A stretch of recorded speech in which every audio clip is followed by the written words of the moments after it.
Digital transformation.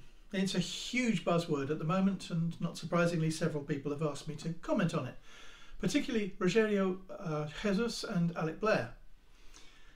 So where does enterprise architecture fit in relation to digital transformation? I see it as a tool and a roadmap to drive digital transformation efforts. But the crucial thing we need to note is that it's not about the digital, really. It's much more about the transformation bit. Digital transformation, in essence, is business change that is enabled by new technology. It's not actually about the technology itself. There's a real danger here, and we can look at lessons learned from previous failures. Look at business process reengineering from the 90s, for example, early e-commerce from the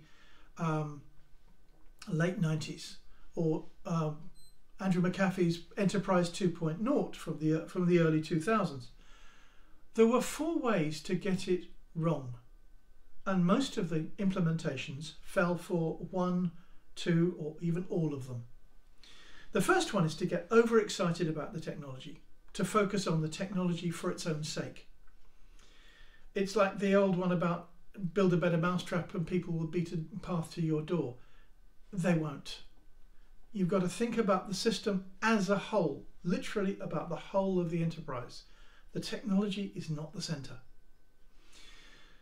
The second one is to try to make it benefit only some players, usually at the expense of everyone else. The few business process reengineering efforts that really worked were ones that started from the people issues first and used it to rethink how the business would work better as a whole. The way to get it wrong is to think that technology will enable us to get rid of 1,000 people there and another 1,000 there. It doesn't work, because people are better at dealing with the uncertain bits that you can't cover with the technology. Which leads us to the next mistake, which is the delusion that the technology can do everything. Well, generally speaking, it can't. Technology is excellent for things that are highly repeatable and very bad at things that are unique, that are value-based, that have got sort of squudgy bits to it, lots of fuzziness. Computer technology, including current so-called AI, artificial intelligence, is not well suited to high uncertainty and high uniqueness. It still isn't there. Which relates to the last one, which is believing that the technology will, on its own, will at last give us control, absolute certainty. Whenever we're dealing with the real world, there will always be uncertainty. If we think otherwise, we're setting ourselves up for disaster. So to make digital transformation not repeat the same mistakes, we need to understand that those mistakes killed everything.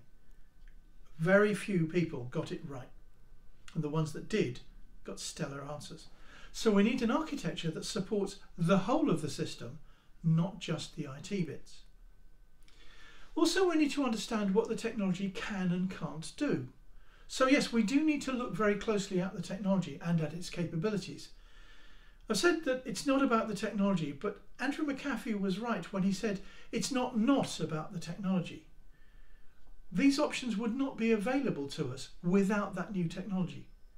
But we need to start always from the business issues and business concerns first, from the people concerns first, from the business drivers first, and only then think about how we can bring a new technology to support a new way of working. Don't get it the wrong way round.